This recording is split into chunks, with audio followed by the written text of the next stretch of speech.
turns out that the good folks at Found North may have actually outdone themselves and literally put out the best whiskey that they've put out so far.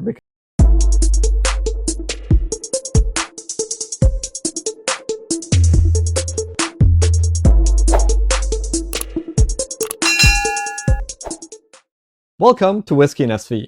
I'm your host Sam, and tonight we're going to be drinking some Found North Canadian whiskey. And specifically, I have in my possession the Found North Helldiver 2025 release, which is part of the high altitude series that Found North has been putting out in the last couple of years. If you remember, the first whiskey that they put out is the Peregrine 20-year, and that whiskey is now sort of really hard to get, and it costs about $700 or $800 in secondary. The second release after that was the First Flight Helldiver, which I have also here. And the First Flight Helldiver, for many people, was actually preferred to the Peregrine, although for me personally, I think I preferred the Peregrine. And according to the good folks at Found North, they've taken the original components of the Helldiver, the original First Flight Helldiver, which were sherry, cognac, and new wood, basically new American oak.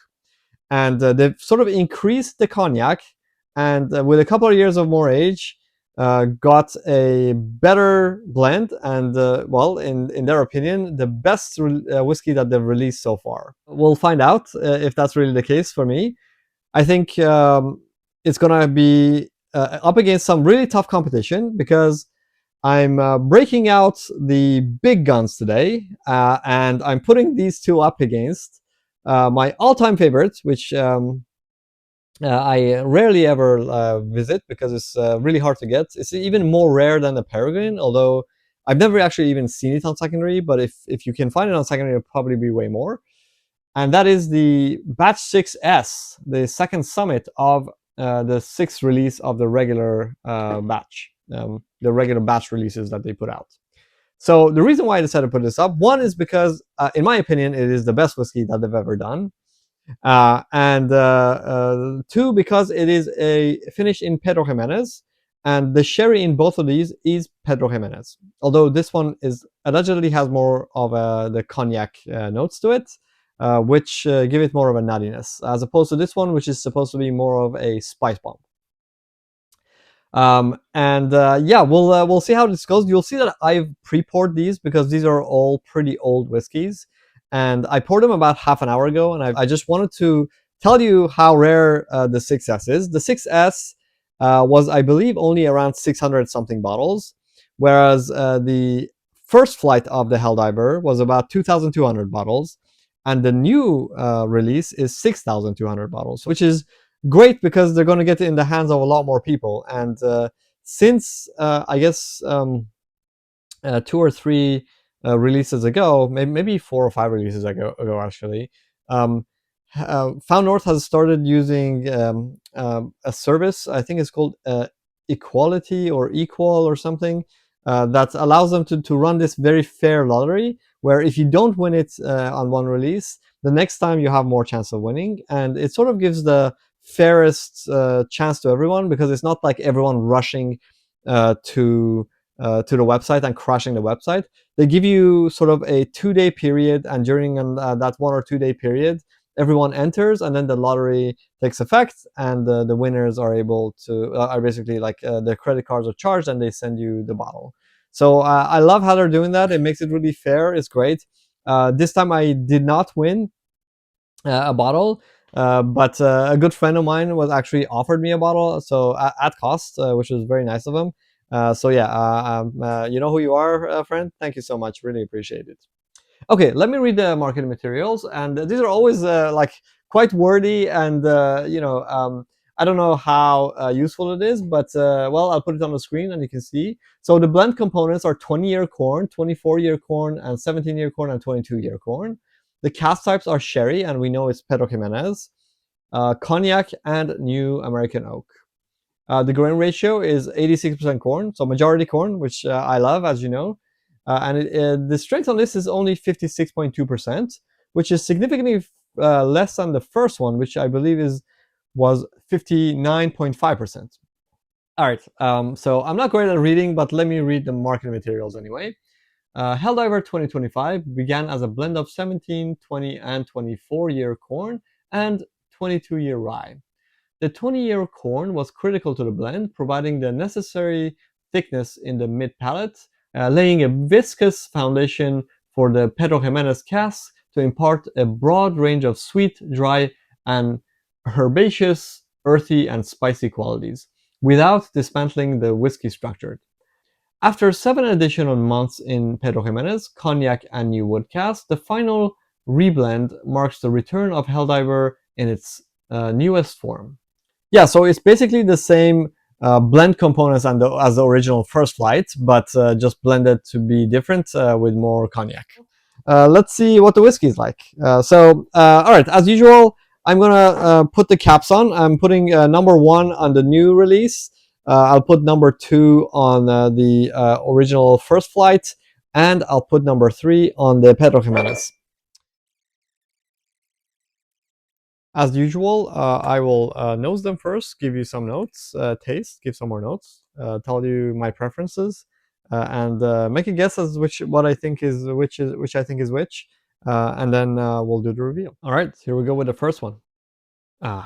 The bread and butter of Found North, as they like to say themselves, is this high corn, really old whiskeys that have been blended superbly and then finished in some sort of fortified wine. Well, everything here has Pedro Jimenez influence, but the two Helldivers also have cognac influence.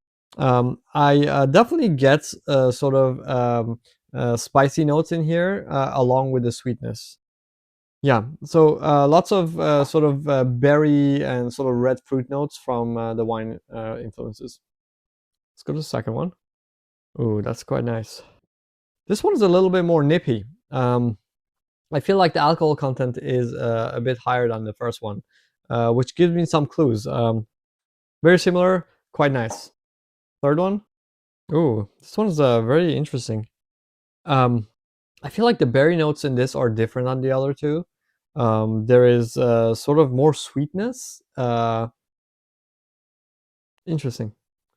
Okay, let's taste them. Cheers. Ooh, that is quite spicy. Ooh, but that lingers. Very nice. So yeah, as expected, lots of sweetness at the start, but then an unexpected wave of spices come with like woody notes and some sort of a spiced honey note. So it's like if you almost put like sort of a habanero pepper, spike honey with habanero peppers. That's what you get. And once that dies down, it's mostly just sweet and woody notes. Quite a long linger. Very good. I like that. All right, let's go to the second one. Yeah, I can tell that's significantly more ABV. It has more bitters as well. The bitters come from sort of a woody note and almost like grape skin.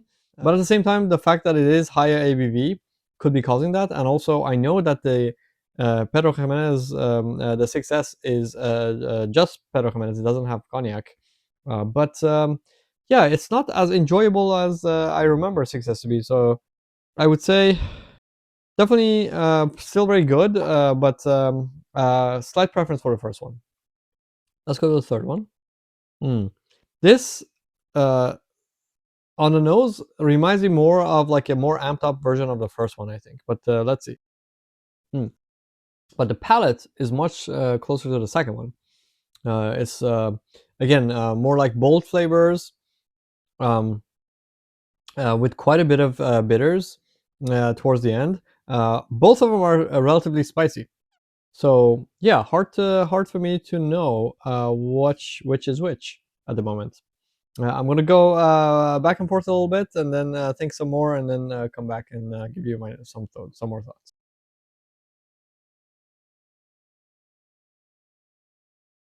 Okay, So final thoughts. I think this is by far the smoothest of all of them. It has really good a mix of like dusty notes and fruity notes. Um, this one is definitely the one that stands out the most as being different.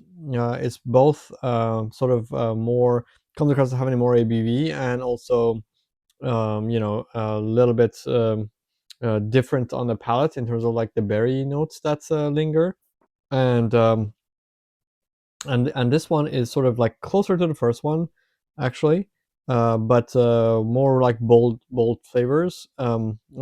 Not as it comes across as not as sophisticated as the first one. It's just like in your face sort of flavors.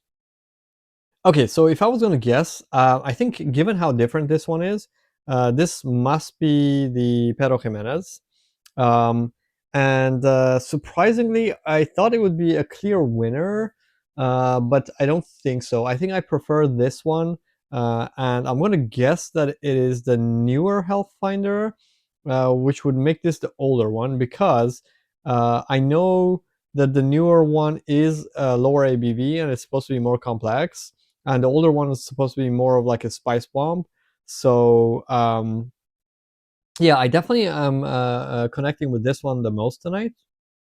So yeah, I hope it's a new one because there's still probably a chance to get it at a reasonable price because it's the most recent release. Okay, let's do the reveal and see what's up. Okay, this is number one. Yes, this is the new one.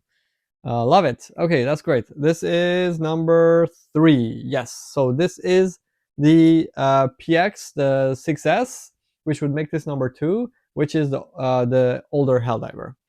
Well, okay, that was quite surprising to me. I thought the 6S would surely win this blind, but alas, I was wrong.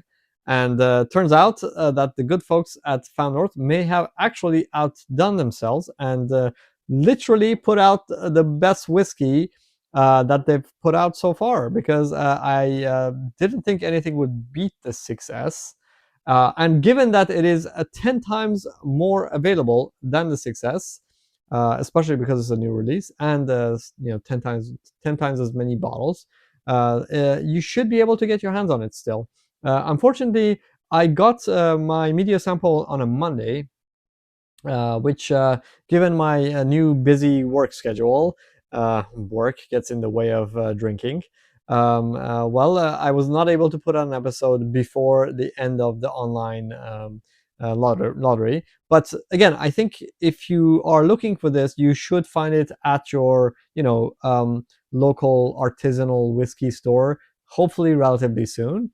And it's actually would be nice because the MSRP is on this is 170. So if you win the lottery, you have to pay Flavier $20 for shipping. Actually, Fan North did a very nice thing because Flavier decided to raise their shipping costs at last minute from $15 to $20, and to offset that, Fan North reduced the online price for us lottery winners from 170 to 165. So thank you, Fan North, for being really fair and nice there. But all that to say, you don't need to even buy this online. This was so available that I think you should be able to buy it at your local, artisanal or craft whiskey store in the next couple of weeks. So keep an eye out, and yeah, if you can get one, definitely do so. It's definitely a really good whiskey, and I'm pretty sure you'll enjoy it. All right. Well, thanks for tuning in, and I hope to see you next time. Cheers.